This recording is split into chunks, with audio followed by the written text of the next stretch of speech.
This is our first conversation starter webinar, not the easiest thing to say. My name's Kate Robertson, and I'm from Outside the Box, and I'm part of the National Rural Wisdom team.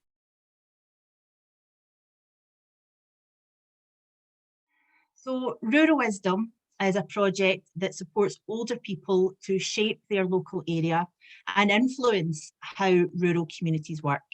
It's a partnership between local people and groups in these communities, Outside the Box, Volunteering Matters Cymru, and the National Development Team for Inclusion. And we're funded by the National Lottery Community Fund.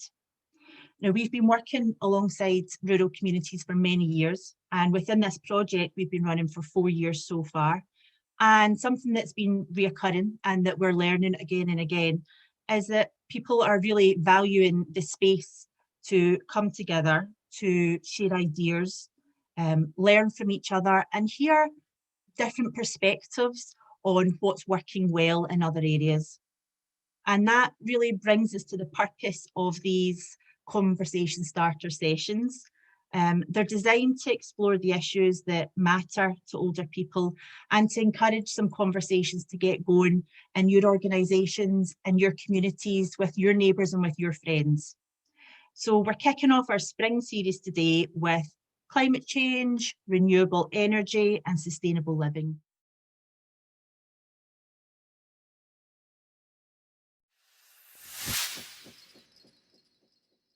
So Renew Wales is all about climate change, supporting people to take action on climate change and living more sustainably. So it's climate change and living sustainably in its widest forms. Just a really brief slide. We're a programme of the DTA Wales, Development Trust Association Wales, set up by a consortium a number of years ago now. And we are also funded through the National Lottery Community Fund, but through the Sustainable Steps programme. The main thing that we do is that we start having a conversation with community groups. We support community groups throughout Wales who want to take action on climate change. So we have the coordinators across Wales who will engage with these groups and have a conversation with them, start with what matters to them, what they want to do. We're not a top-down, we're completely guided by them. And then in another session, we'll sit down and work out an action plan with them. Often groups know roughly what they want to do, but maybe they're not quite sure what to prioritise and maybe what to do first. So we write an action plan with them. And then the important bit comes from peer-to-peer learning and support from those who've already done it. So we've got, I'm just going to say, what does that look like in practice? Well, it looks like lots of people doing good things in their own community. As I said, it's what they want to do, not what we want to do. It's keeping an eye on future generations. So it could be about energy, it could be about land and nature, waste, transport, food, awareness raising, or community enterprise. So I'm going to run through just a few examples and then try and apply them a bit more to the rural areas. So we've got Women Connect First. That's an organisation based in the Riverside area of Cardiff, obviously very urban, and you'll think, okay, why is she talking about that? Climate change is a real consequence for a lot of the women who come into that centre. So as well as them having had an audit of their own building, what we find is that they have run classes, you can see an example there, with some local women to explore the themes of climate change, and a lot of other issues came out of that. The reason I'm raising that is because whereas we perhaps don't work with individual households, what we do is we work with communities. So we've got lots of other examples from rural areas where you've got, say, community centres or village halls, rugby clubs, bowls clubs, you know, you name it, we've got it. Anything that's a community building. And we've engaged, those people have engaged with us around the energy uses of their building. So while their main aim and focus is to make their building a bit more energy efficient, there's nearly always an element of education, be it informally through, panels showing how much the solar, a display, showing how much the solar panels are generating, or posters explaining what's been done. There's always engagement with their users as well. And we see that as a really good way of sort of spreading, multiplying the effect. If people come into a community centre and see that sort of various measures have been taken, it gives people ideas of what they can do in their own homes sometimes. So sharing knowledge about energy and renewable energy and energy efficiency has been a really important part of this. A lot of groups also run their own sessions. It's turned into okay, well, let's hold a session here where all our community groups can come together, all our residents can come and discuss that really. So we've got lots of examples from rural Pembrokeshire, Anglesey, North East Wales, where there's lots of activity. Here's an example from Open Newtown. Again, another wide-ranging project focusing on improvements to green spaces. It is a rural town. Action to date has included sort of regular community litter picks, grassland management for public use, biodiversity, etc., etc. But they've also looked at rural transport, and that was the main reason for me showing you this one.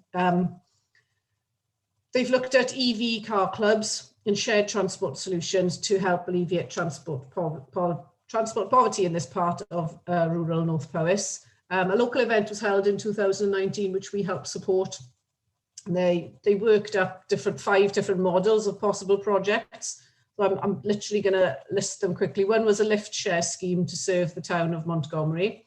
Another one was an electric vehicle taxi scheme in Newtown and Llanidloes. A marketing strategy for low carbon travel generally in the whole of the county. And then looking at various community transport methodologies to use EVs from local car clubs, which would boost the capacity in the area, and then a location map for future EV chargers. So there's been lots of developments since then, and also COVID has changed a lot, which I'm sure everybody is aware of, but changed the context of what they do. So I would say it's, if you want any more information about Open Newtown, by all means go to their website and see what is happening on a more sort of up-to-date basis. Then we've worked with lots of groups who are motivated about food. And let's face it, who isn't, isn't it? We've got lots of incredible edible groups around Wales. This is one in Porthmadog. You can see very inventive there, planting in toilets. But this engages people, helps them to think outside the box in terms of in food and how that makes people more resilient and the communities more resilient and thriving. It connects people. Food is always a very good connector. If people sit down and have a sandwich or a cup of tea or just anything to do with food. It's a real stimulus for action and builds a sense of community around the planning and the nurturing and the developing of those plants. And obviously then people have got low cost food and also sharing skills and sharing knowledge as well. Aber Food Surplus, Aberystwyth does exactly what the name suggests really. It collects and distributes food from amongst supermarkets that would normally be destined for landfill. They offer a food share in a community fridge and a pay-as-you-feel meal for those who need it, and always looking at better ways of improving their own business model and how they raise awareness around it. So again, it's another example of how people can think of how to live more sustainably, perhaps if they're in rural areas. We've also done quite a variety of work sort of supporting youth groups. This is just one example from Milford Haven, where they've, there's lots of schemes going on there, but the little one that we helped them with was to do with restoring disused bikes, using reclaimed parts and materials, obviously upskilling the children, them realising there's something useful that they can do, skills that they can learn, but obviously giving them access to a cheap, flexible and sustainable way of transport to get back and forth to school or to college. I said I could go on. I'm not going to go on with more examples. There's just so many of them. But the two things important is that people are doing it where they are in their community. They're doing what matters to them. And they're doing it mostly under their own steam. They're not sort of sitting around and waiting for people to, government or local authority, to allow them to do something. They're doing what they want to do. And it may not be the green thing or the sustainable thing. That's their main motivation for doing it. It may be an economic thing. It may be a deprivation thing, maybe an isolation, but it's supporting the groups to do what they want, where they want. And also in the main, they are doing it on their own resources, looking at what they've already got, whether they be assets in terms of buildings or land or in terms of people. So we don't fund anybody, we give them the expertise of our pool of mentors to come alongside them, and we pay the mentors. So they get it all for free. But the whole point is that they're doing what they need to do and using the resources that they've already got. So just in the last few minutes, I wanted to obviously, this community energy, renewables, energy efficiency is the main topic for today. So I just want to say, so in the early days of Renew Wales, 2012 that was now, we were supporting a lot of energy projects. A lot of that is to do with perhaps the personnel that were involved. So not only energy efficiency in community buildings, but also community energy generation and ownership. So one example is Awel Aman Tower. They've been going for over 20 years, but support from Renew Wales helped them get, I think it's the UK's first solar co-op up and running, had community shares. They raised over £170,000 for the first instalments. And that is a number of years ago now. And since then, and very recently, I've seen a tweet that says they've now sort of reopened that again. They're adding another scheme to it, and they've now reached close to £4 million of investment. So it's a huge community owned. So again, keeping the investment local and people's interest by them being the local shareholders in that. And same goes sort of for North Wales. There's lots in North Wales and in West Wales. We've got Partneriaeth Ogwen, Ynni Ogwen, Ynni Padan Peris, Ynni Llyn, Ynni Sir Gar. There's just hundreds of different examples. And the main reason for me telling you all this is in the meantime, an organisation called Community Energy Wales has been established. Some of the personnel that used to be involved with Renew Wales have moved on to do that. So that is a support organisation now that helps community groups go through the long and arduous process of sort of community energy. So again, they are now sort of the experts to go to on community energy and stuff. Maybe rather than Renew Wales, we do work very closely with them and held an event on energy efficiency just a couple of weeks ago. Just to finish, so that's literally a snapshot, in fact, probably a couple of months old. That's a snapshot from our website of all the different projects that we're supporting. And there's our details if you wanted to get in touch. So I said, it's a bit wider than just energy related stuff, but it's all part of the wider thing of living more sustainably and allowing people to think what's suitable in their community. Okay.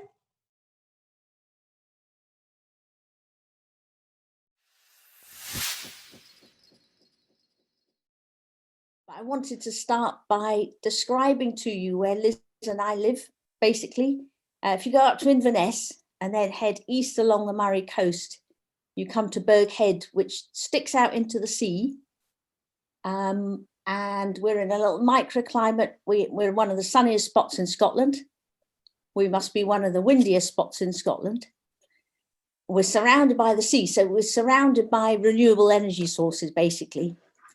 And the way we're facing, we're actually, a lot of the roofs of the houses in Berg Head face south-southwest, which is perfect for solar panels.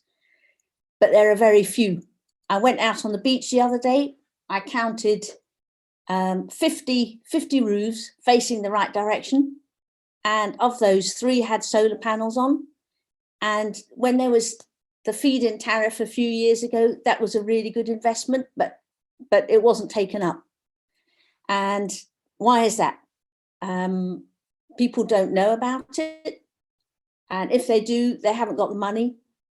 And some houses are rented.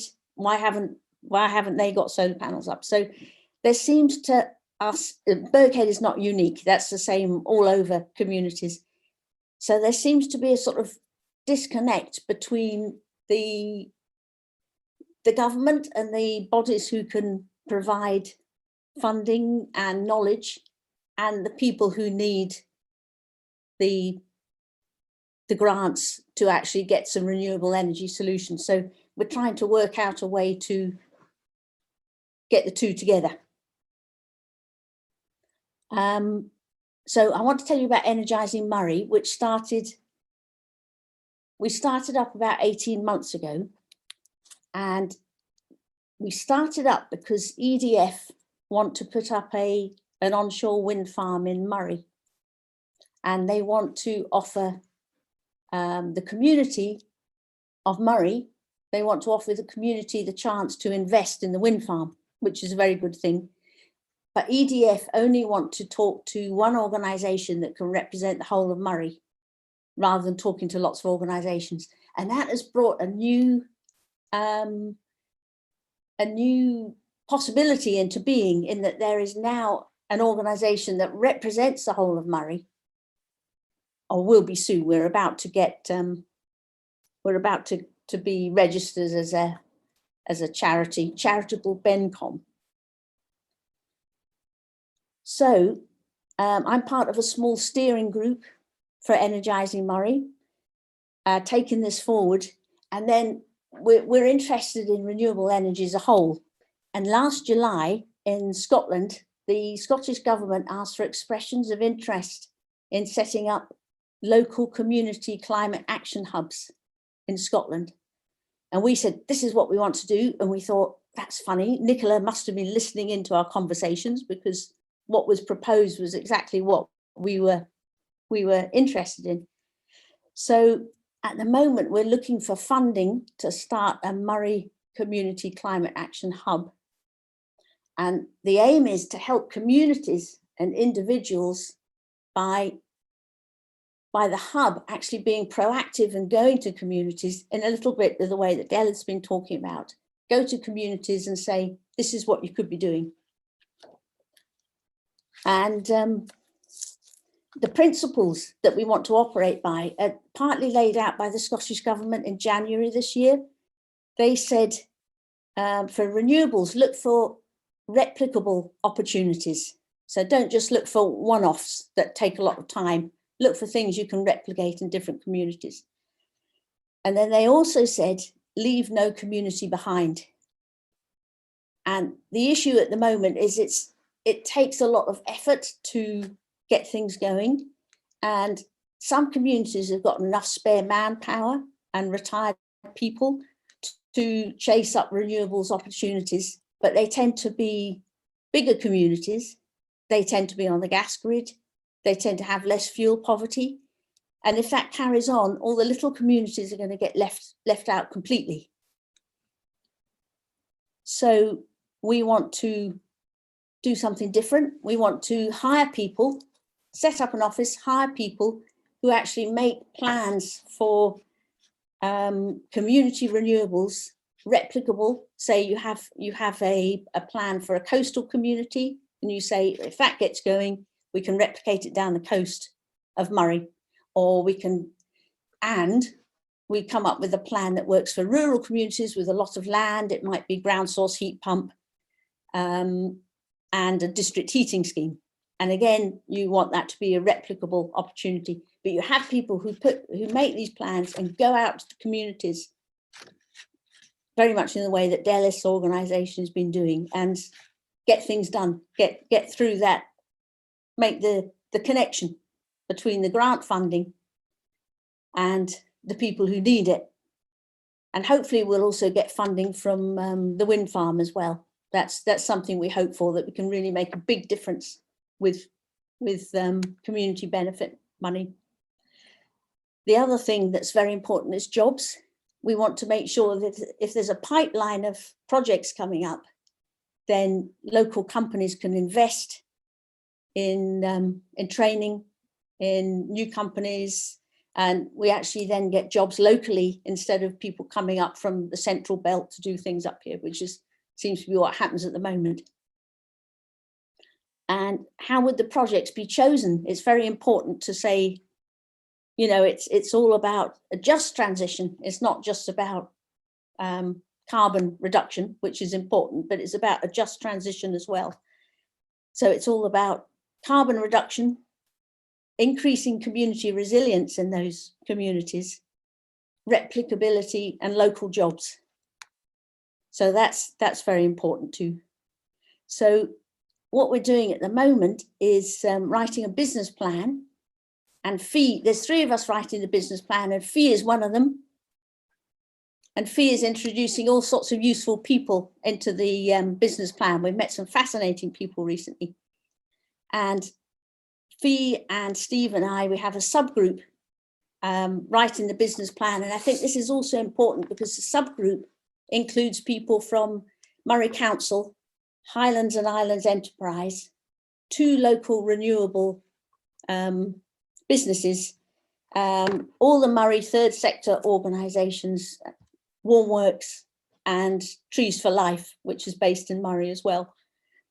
And with Trees for Life coming in, we're expanding the plan to include more actions on carbon sequestration and biodiversity.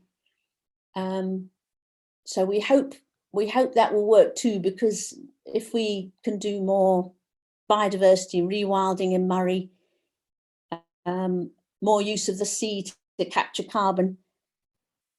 The other thing is that Murray also becomes more attractive as a destination for sustainable tourism. And that is also good for communities and local jobs and sustainable communities. I don't know how long I've been talking for, but I'm just about finished. I just want to summarize that we're trying to make a local and proactive and county-wide organisation that exists between the government and the people that really need the help and the grants and the money, and that's what the hub is designed to be. And we have to move to renewable energy. So we need to find a way to do that helps the communities that need it most and help them stay resilient.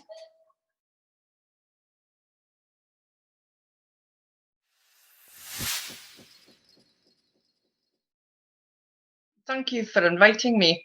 Now, 2 years ago, I downsized. I'm a social housing tenant, council housing. In my previous home, it was a 3-bedroomed home. It had an open fire, which was solid fuel fire, which heated radiators, also heated the water. And really, I had no quibbles about my energy costs in that particular house. Although there were questions in my mind about whether, the fuel I was using was sustainable, which it obviously wasn't. Anyway, I was about to retire from work, so I decided that I would downsize because it was just my son and I in a 3-bedroomed house. So I decided to downsize to a 2-bedroomed house. I was delighted with the little cottage I got until I started to work the heating. These houses, they have concrete walls, concrete floors. Floors are really cold. And I have ancient storage heaters. I'm sitting here this afternoon. It's a beautiful day here in Burghead. And I've got a window open because it's so hot. Now that shouldn't be.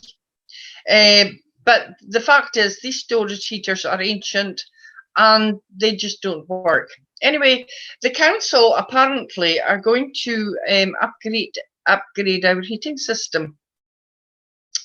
Now, this is where the disconnect that Joan mentioned comes in, because I've been having conversations with local council officials. I did send a list of questions to them about the types of heating and different types of heating. And the first one, I sent the letter in December last year. I got a reply in February of this year, telling me that the house that I am living in is not suitable for air source heat pumps. This has been always been my problem, because I did my homework very, very carefully and realized that unless this house is almost tightly sealed like a vacuum, air source heat pumps are not going to work. So the letter from the first council official I spoke to told me that yes, houses built pre-1960 are not suitable for that type of technology. Then, when was it? A few weeks ago, I got, actually, I'd heard a rumour that that was not the case anymore, that they were just going to put in air source heat pumps. So I got in touch with the local councillor. I decided, right, I've tried, let's get a bit more welly here. So I approached the local councillor. And the latest communication I got from from the councillor, from a council official, the head of department, in fact. It was a very condescending letter. He did say at one point, as we all know, heat rises, and you only lose 10% of the heat through the floor. I was complaining about the cold floors being concrete, you see. I found that very condescending. And he then went on to talk about some houses they were due to build in a part of Elgin, and they hoped they'd be passive houses, which would be wonderful for the tenants. And I thought, well, where does that leave us? You know, I have neighbours here. One neighbour in particular, she's 74. Her family helps her with heating costs because these things, we're £50 a week in the winter time. It was £60 recently with the really cold weather. But I know that poor lady uses her tumble dryer to dry her washing. Now, how can she possibly afford to heat her home? I have another neighbour. He has problems with his chest. He has heart problems. When I walk into his house, when I could, of course, his house is cold. Now, I couldn't afford to heat my bedrooms. You know, the health implications of this type of system really is quite shocking. And it's something that council officials don't seem to take on board. My next step will be my local MSP, because I believe quite firmly your local representatives, whether it's the Welsh Parliament, whether it's the Scottish Parliament, whether it's Westminster, use them because they are our servants, not the other way around. And that's something I really must be very forceful about, because having your local MSP, MP on board will help. And it also gets the message to, whether it's Holyrood, whether it's Cardiff, the message gets there, you know, maybe slowly, maybe just in dribs and drabs, but we've got to keep plugging away. Anyway, let me go back to last February, where we organised an energy drop-in. Fee was there, Joan was there, and we organised this energy drop-in in the local community hall. And the result of that was there was a few things which were highlighted. One was heating, one was transportation. What was the third one? I can't remember. Anyway, I'm here to talk about heating. As a result of that, we sent a survey out to every resident in Burghead, not just social housing residents, but every resident. And most of the replies actually came from private householders or tenants. And I was quite surprised. But then it appeared that a lot of these people were using total heat, total control, and their bills were astronomical. Unfortunately, we didn't get many replies from social housing tenants, and I was very disappointed in that. However, I think maybe the thinking behind that is, well, it's a council problem. They should be doing something about it, and what can we do? You know, and this is one thing that we have. There is a disconnect there again between the council and council tenants. Hopefully, COVID will have shown there have been so many initiatives because of the COVID pandemic started by local people, and I'm sincerely hoping that the council and tenants and members of the, you know, not just social housing tenants, but the people who live in Burghead will be able to come together, you know, in a better way. And I have seen locally that there are moves afoot to establish that connection. So I think that's me. Let me think. I mean, this thing, it's ongoing, and I'm going to keep battling. It's as simple as that, because it's so unfair. Thank you, folks.